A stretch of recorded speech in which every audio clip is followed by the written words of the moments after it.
Welcome you all to this class on HSC First Paper English. Dear students, in the previous classes, this is lesson number 3 of Unit 5. You know, the title of lesson number 3 is Crafts at Our Time, and the title of Unit 5 is Art and Music. So up to lesson 2 of Unit 5, the classes you attended, you must have noticed certain things. That the items the teachers discussed, they include question answers, multiple choice questions, then summary, theme, and you have also practiced fill in the gaps with clues and without clues. But there are some other items that we want to start and we want to discuss with you.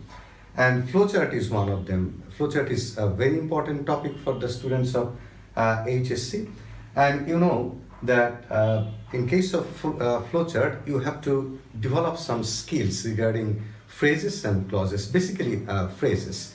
And when I will discuss lesson 3, crafts at our time in today's class, after discussing first 2 paragraphs of this lesson, I will also discuss flowchart and I will make you practice flowchart as well. At the time of discussing flowchart, I will also discuss summary and theme. The reason is basically when I will discuss flowchart, at the same time I will discuss summary. The reason is that in case of flowchart, you know, we have to select the important points, and in case of writing summary as well, we also select the important points as well. So let's start discussion on the basic rules of writing flowchart. So dear students, you have to remember one thing, that when we will write flowchart, we have to focus on different types of phrases. Now, the basic rules of writing flowchart is, at first you have to remember that you will be asked to write 5 points. So there will be a question. The question is something like that make a flowchart on a particular topic. And the first example will be given. So example number 1 will be given, and there will be a kind of box, something like this. So the students are asked to prepare or to write 5 more points, and they are requested to follow the structure of the phrase which is given in the example. So number 1 is given to the students, and you have to write 5 more phrases, and you have to write in this manner. I will explain, and I will explain with examples after this brief or preliminary discussion. You have to prepare the boxes in this manner, vertical, not in horizontal manner. Why? Because if you maintain the horizontal style, then it will be difficult for you to prepare it in your script. So you have to follow this style. And the first example will be given over here. I said that I will explain it after the preliminary discussion. So how many examples you have to write over here? You have to write 5 examples or 5 phrases, not examples, say 5 phrases. The first one will be given, so you have to go up to number 6. Now this is the first thing.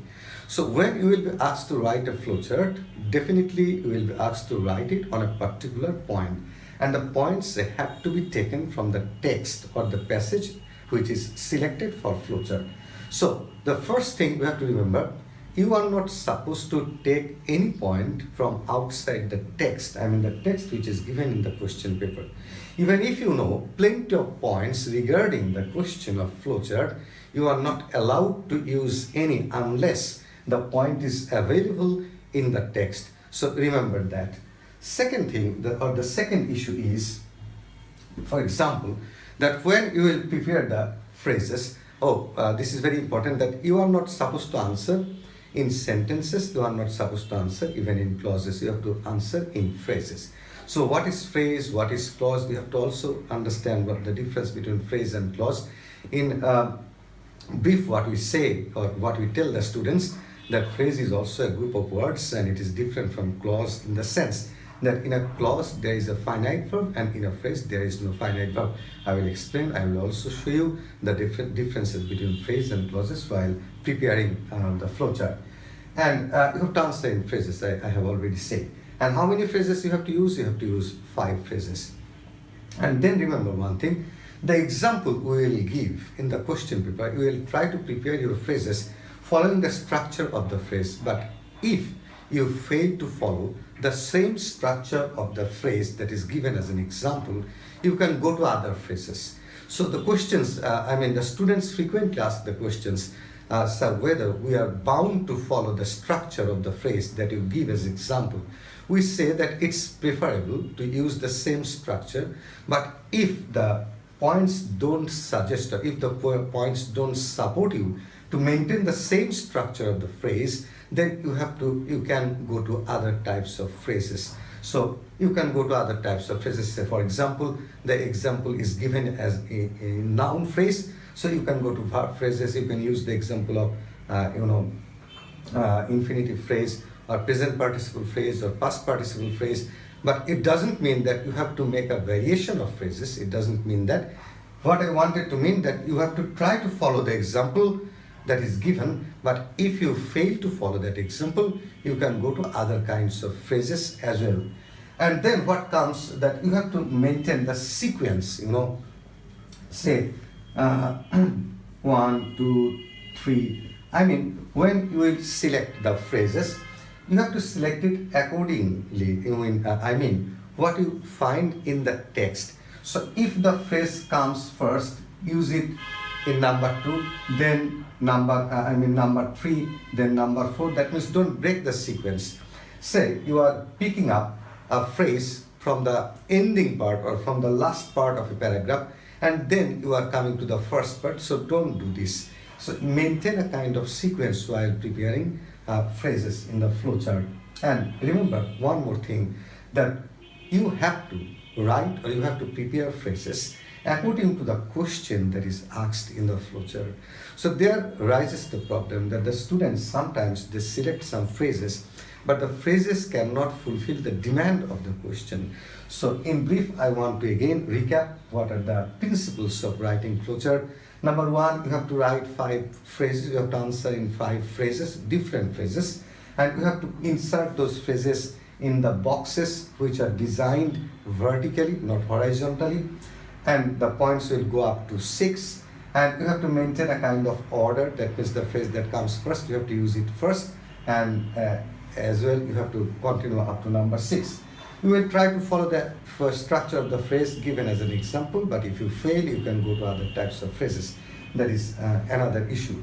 And also I said that don't use any point or don't use any phrase which is not given in the text selected for this particular task. So these are the important things that you have to remember while preparing the flowchart.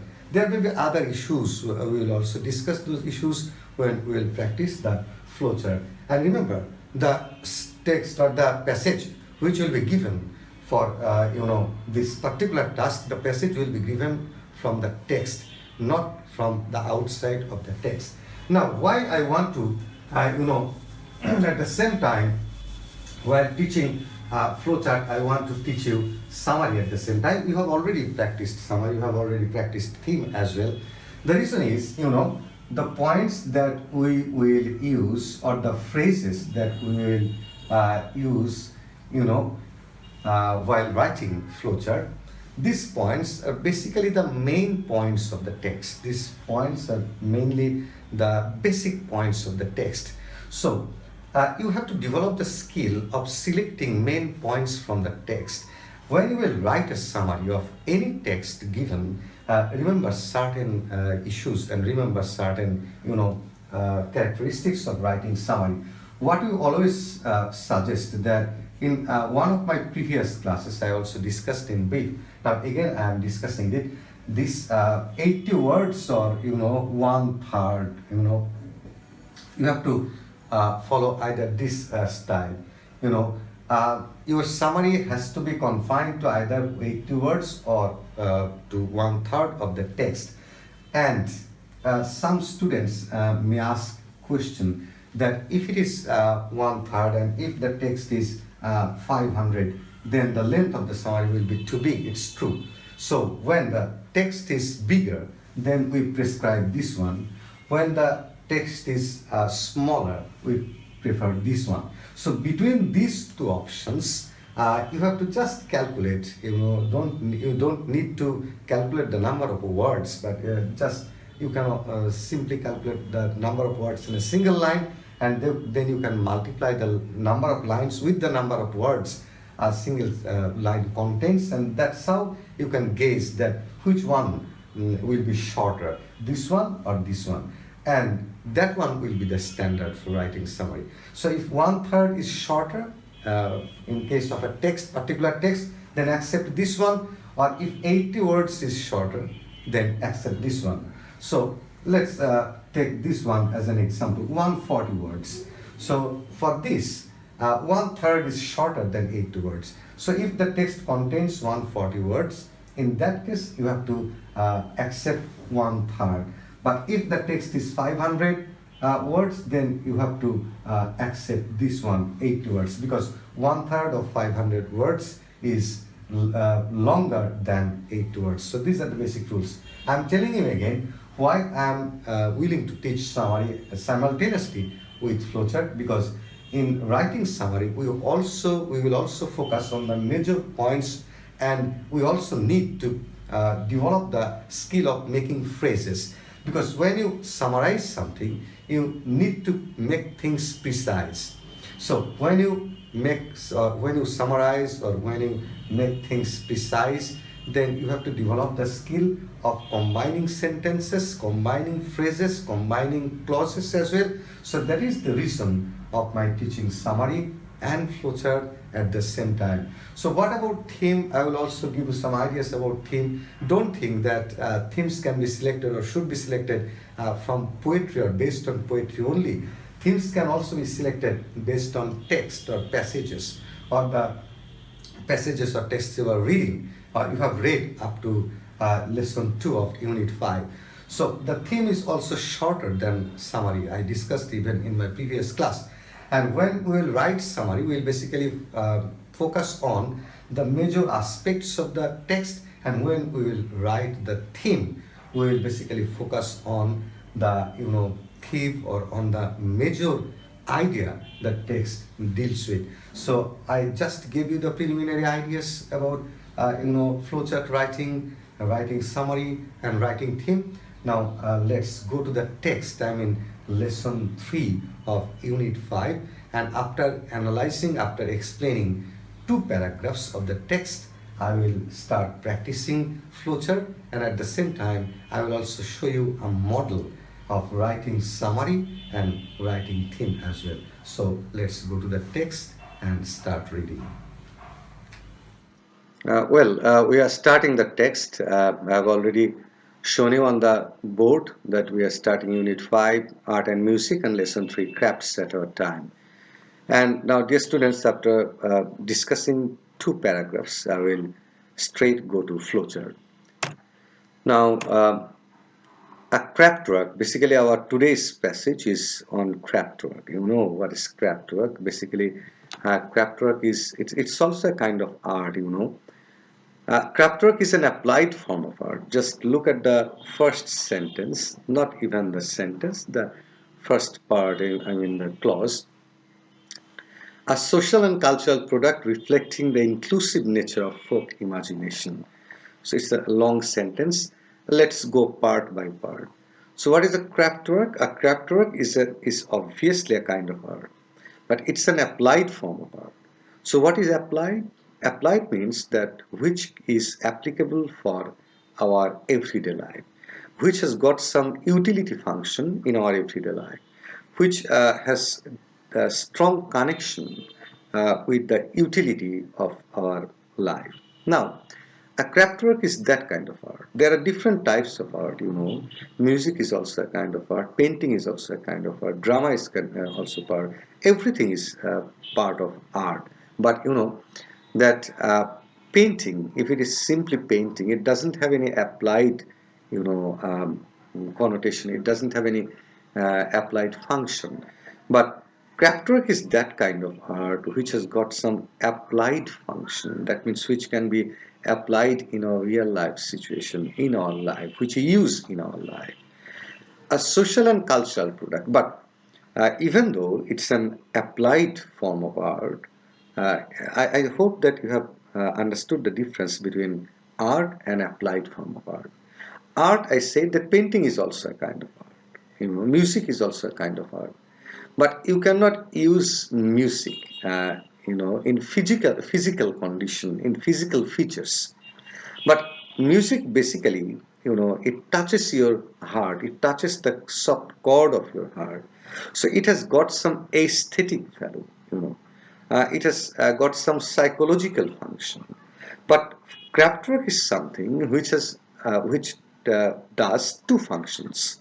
Firstly, it has got some aesthetic value. That means our appreciation of beauty, and at the same time, it is applicable. We can use it in our real life situation. It has got utility function and a social and cultural product. It's also a kind of social and cultural product.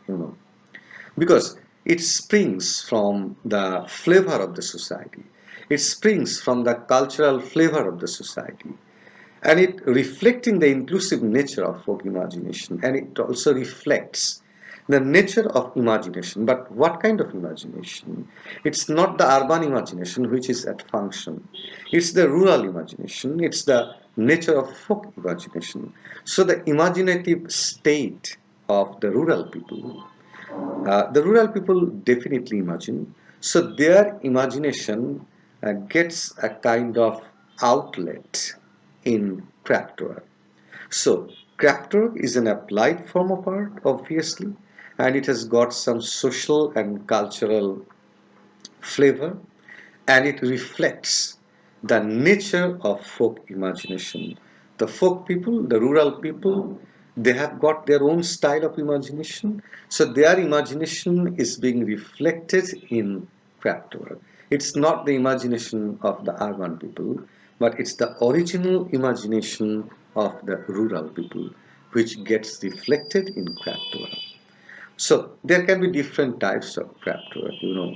And you will notice that how these different types of craft work, they face challenges from the mechanically produced things.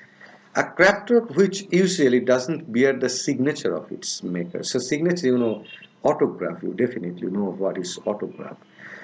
So a craft work doesn't carry any autograph. There is no signature of the creator, the signature of the artist on the craft work. But if it is a painting, if it's a painting of John Labadin, if it's a painting of Leonardo da Vinci or Michelangelo, you will notice that they put a kind of signature at any corner of the painting. But craft work is a kind of art where you will not notice any signature or any sign of the painter, though he is an artist or she is an artist, but they don't put any signature. Retains a personal touch, though there is no signature, though there is no sign or signature by the painter, by the artist, I would rather say. But there's a kind of personal touch. Retains means it sustains personal touch.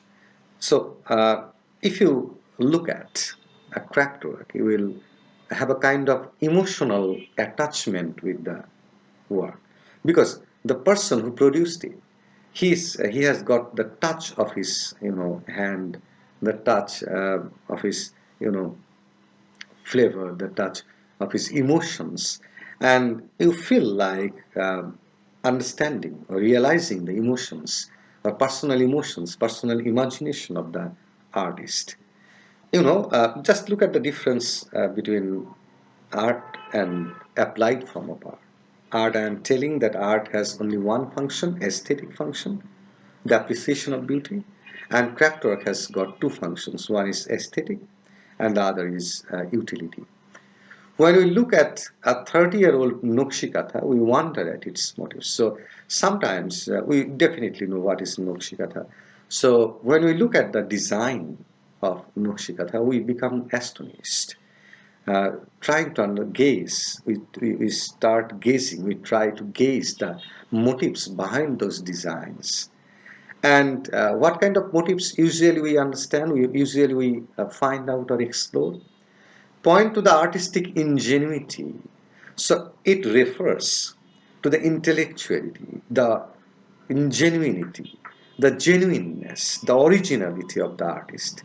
So, the motifs, the designs of the Nukshikatha, it refers to the originality of the artist and the presence of the maker in it. And you can also gaze the artist's mind. You can also explore, you can also find out the artist's mind in the work. Because you know that when a person paints, when a person makes a kind of art or creates a kind of art, it's basically his imagination that works behind the creation.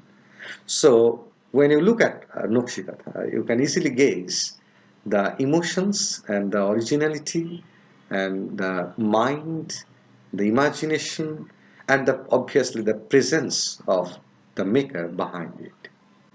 The fact that we don't know her name or any other details about her doesn't take anything away from our appreciation of the artist. It's true that when we look at the Nukshikatha, you know, the pronoun har is used over here. Basically, while making the designs of Nukshikatha, it's basically the women who are involved. That's why feminine gender has been used over here. So, you know, uh, we don't know that who is the person behind the creation of this Nukshikatha. We don't know. But our ignorance of the identity of the creator or the maker, it doesn't create any hindrance or any barrier of our appreciation to the artist. We sometimes say, oh, how beautiful it has been designed. We say the person who created this has got a beautiful aesthetic sense, has got imagination. So we appreciate the person, we appreciate the artist even without knowing her name. And our ignorance of our identity doesn't refrain us from appreciating the person.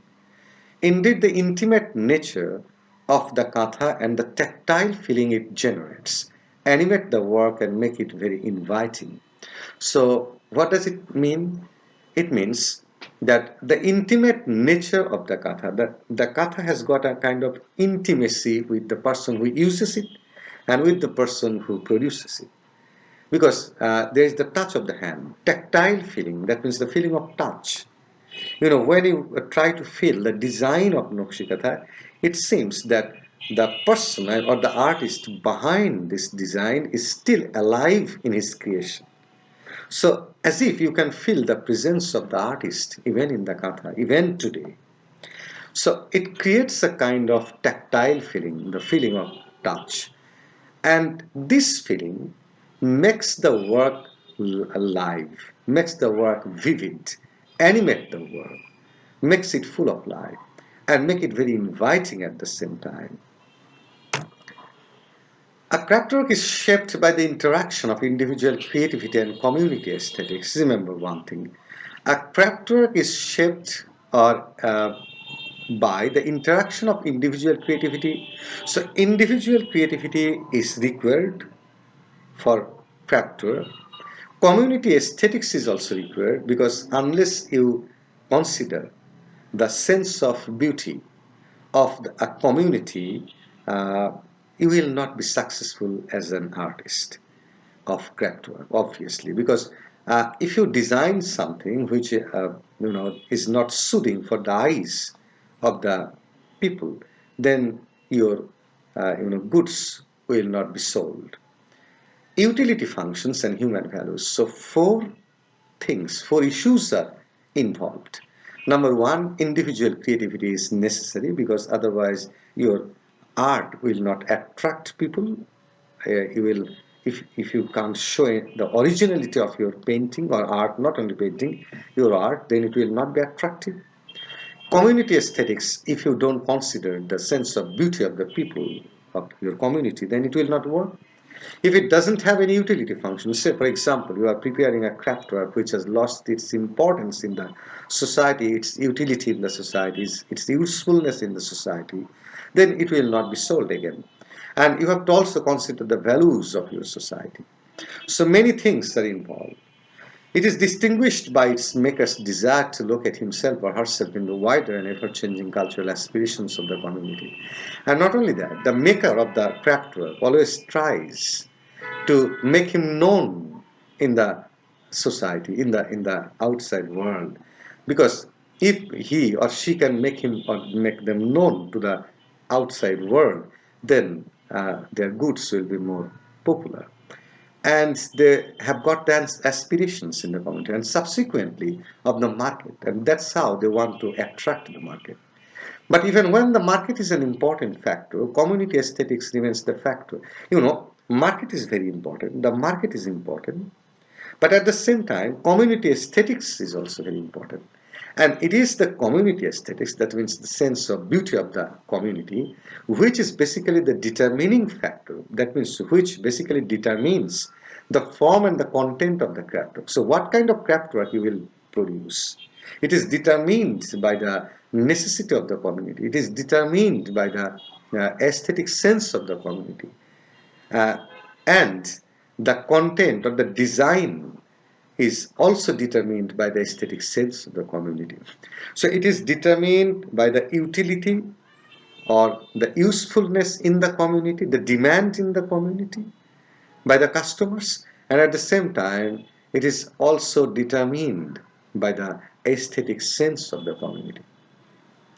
The exquisite terracotta dolls from Dinajpur dating back to early 1940s that form a part of the Bangladesh National Museum's collection were mostly bought from village fairs by some patrons. So here is an example that how community aesthetics can also dominate the market. What does market mean? Market means that where goods are sold.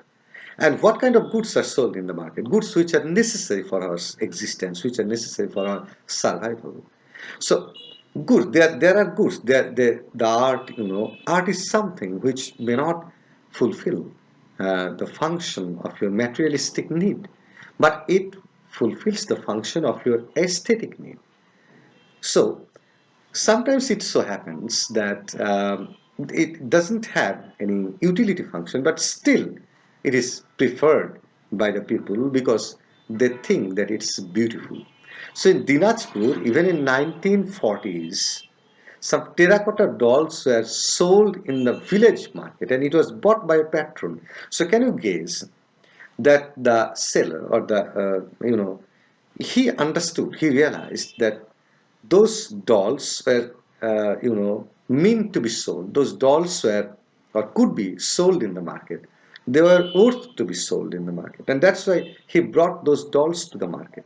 And they were sold. And definitely there was customer of those dolls. That the dolls don't have any utility function except being used or except being enjoyed from someone's aesthetic, attraction. They were patron means the patronizer or patron who patronizes things. They were no doubt meant to be consumer items, so they were consumers of even dolls. But the dolls reflect community aesthetics, but they didn't have any utility function, but they reflected the community aesthetics in such a manner that the market has not been able to impose its own preferences on them. Probably in that particular market where those dolls were sold in Dinajpur, probably other goods that were being bought and sold in the market, they were necessary everyday goods. Only the dolls were, a symbol of art, but still, fighting with the need of the market. Those dolls were sold. And what does this passage want to mean? What does this sentence want to mean, or what does it signify? It signifies that community aesthetics is basically the most important thing. And it can also challenge the necessity of the market even. And it can defy the necessity of the market. So, market cannot impose its preferences on them. So that's why the dolls were sold even in the market. Now, what I said at the beginning that we'll practice a flowchart, and what did I say? I said that there will be one example will be given, and you have to write 5 more examples. But remember, I have used here more than 5 examples because it's not the exam hall. I just used more than 5 examples only to share with you that your examples may not be similar to the examples your friends are using. There may be variation in answer. There may be more than 5 points available in the text. So it doesn't mean that your answer has to be same with your classmate's answer or with your friend's answer. So what's the question? The question is make a flowchart on the main features or characteristics of craft work. One is done for you. So what we will focus on? We will focus on the main features or characteristics of craft work. The first one is given as example. I didn't prepare the box over here because I have shown you that how to prepare the box, and we will practice it again, and then I will also show, and you will also see, you must have seen it even in your textbook. The example of preparing box is also given in the textbook as well. So you have to write these points in boxes the way I showed you on the board. The first one is given as an example, an applied form of art. You know, the first one is an example of noun phrase.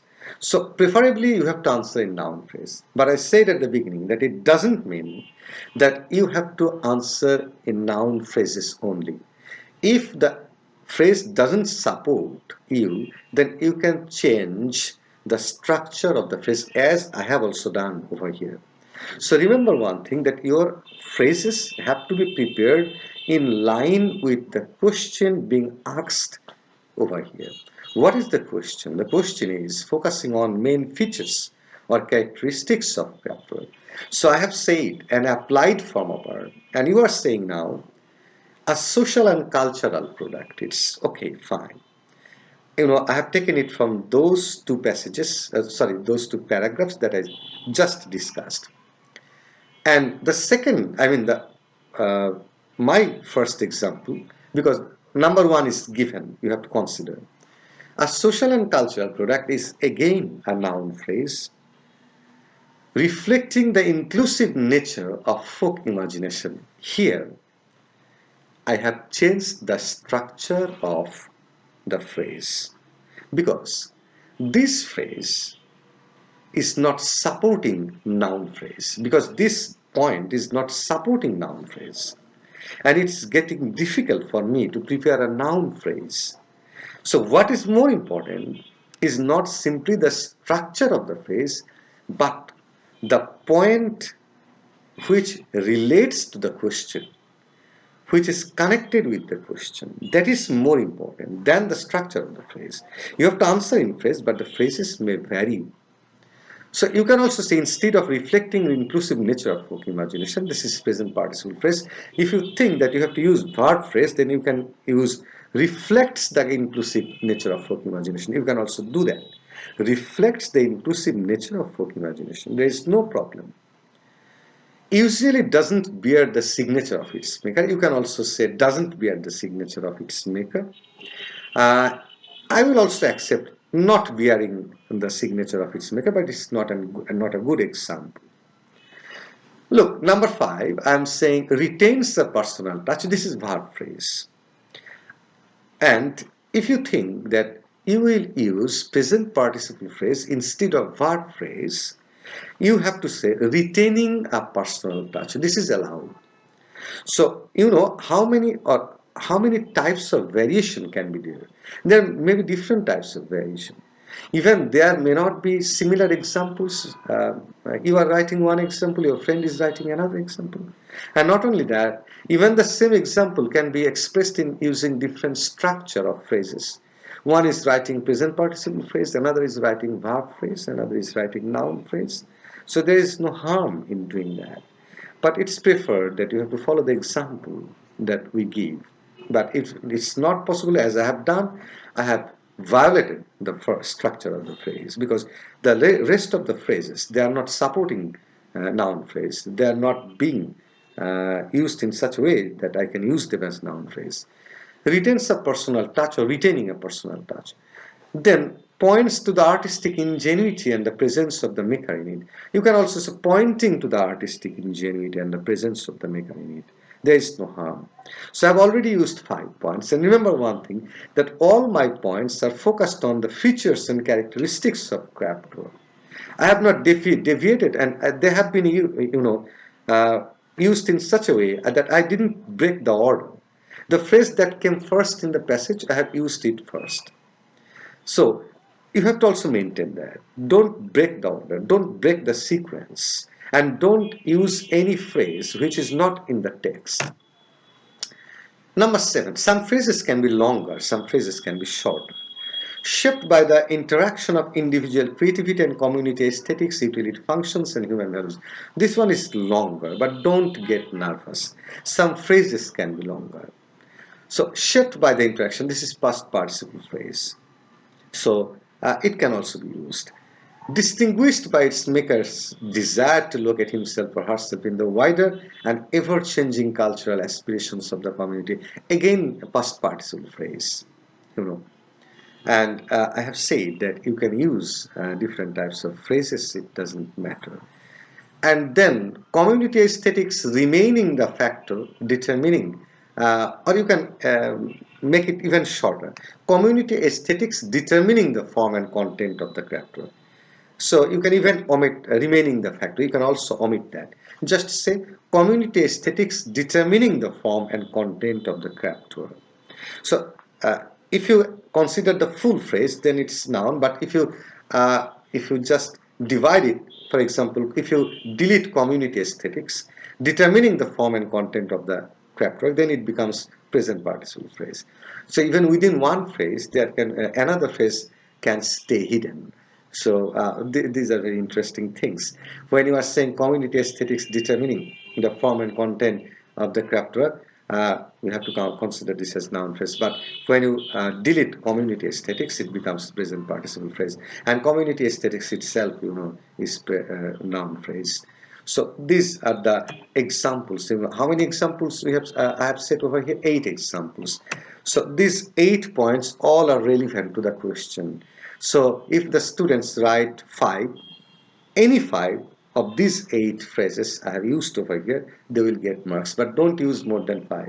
You are permitted to use 5 phrases, not more than that. Now, on these 2 paragraphs, I am writing the summary, and just this is the model that I am trying to use. And look, this is almost 1/3 of the length. I am going back. This is one para, and this is another paragraph. So these 2 paragraphs, and I have written a summary of these 2 paragraphs. You can easily guess that I have tried to keep it 1/3 of the original length and not crossing 80 words. So what did I say? 1/3 and 80 words. Between these two, the one which is shorter is the standard of summary writing. So look at the summary. I have used basically the points that I also used in the flowchart. So there is a kind of similarity, because I used significant points in the flowchart, and I am also using significant points in the summary. But it doesn't mean that in all cases they will be same.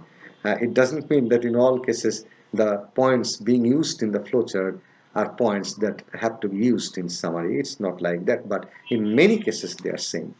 A craftwork is an applied form of art, you already know that. Being a social and cultural product, it reflects the inclusive nature of folk imagination. Remember one thing, don't use any example in summary. And I have deleted the examples. In summary, you are not allowed to use any example, and you have to avoid it. Secondly, don't use first person. You have to also avoid first person in writing summary. And try to understand and try to combine sentences. Try to write compound and complex sentences. I have also tried to do that. I don't claim that this one is the very good summary, but I have just tried. Being a social and cultural product, it reflects the inclusive nature of folk imagination. Just try to understand that I am using the most significant points of the passage. It retains a personal touch, and so we appreciate the artist though we don't know the name of the artist. I have tried to combine the sentences. A craftwork is shaped by the interaction of individual creativity, community aesthetics, utility functions, and human values. I am not telling you the meaning of these sentences because I have already explained the meaning of these sentences while explaining the passage. So, what's craft work is shaped by interaction of individual creativity. So this is the nature of the craft work. Though the market is an important factor, community aesthetics determines the form and content of the craft work. That's all. Remember, I have deleted the example of Dinajpur. You must have noticed by this time. I have also deleted the area of signature and other things like this. So what have I done? I have simply accepted the gist of the two passages and I have deleted other things including the examples. So this is how you can prepare the summary. So just focus on the major areas of the summary. Don't try to elaborate it. Even it's preferable that make it even shorter than what I have used, probably around 70 words. So you can even make it shorter than that. But don't make summary bigger. In that case, you will not get good marks. And if we try to write a theme of these same two passages, or two paragraphs, what will it look like? Don't think that you will have to write theme only on poetry. You can also be asked to write theme on such passages as well. The theme of the passage is the characteristic features of craft work. A craft work is shaped by interaction of individual creativity, community aesthetics, utility functions, and human values. Though the market is an important factor, community aesthetics determines the form and content of the craft work. Remember that I have even made it shorter than the summary. And I didn't go for details. I am just telling in theme that what is the passage about. The passage is about the characteristic features of craft work. And remember one thing, that you have to write theme within 50 words. It has already been discussed by teachers, my colleagues. So that's why I didn't go for that much explanation on theme writing. But what I wanted to mean, that the theme is what the passage is about, what the poem is about. That is theme. So theme has to be written within 50 words and don't cross 50 words. And it is even shorter than summary. Even theme can be made even shorter than I have also written. And it has to be completed within 50 words. You are not supposed to cross 50 words. So this is the difference between theme and summary. The summary is to tell something or to write something in a nutshell. And you have to focus on the main points in the summary. And the theme is different from the summary in the sense that in theme, we simply say what is the poem about and what is the passage about and what does it deal with. That's all. Nothing more than that. So that is the theme. So there's a connection between, the points of flowchart. There's a connection between the points of flowchart, the main points of summary, not theme, I should not say theme, but in those two areas, there is a connection. So dear students, in today's class, I explained these things. In the next class, I will explain the rest part of lesson 3 of unit 5. And again, I will try to prepare a task on flowchart and summary writing as well in that class, so that after practicing flowchart and summary in consecutive 2 classes, we can develop some ideas on these 2 areas. So for today, I want to tell you that you have to prepare these things. You have to prepare yourself. You have to practice these things at home. And if you practice these things at home, then you will develop proficiency in English, what is our ultimate goal. So thank you very much for today's class. See you in my next class. So thank you.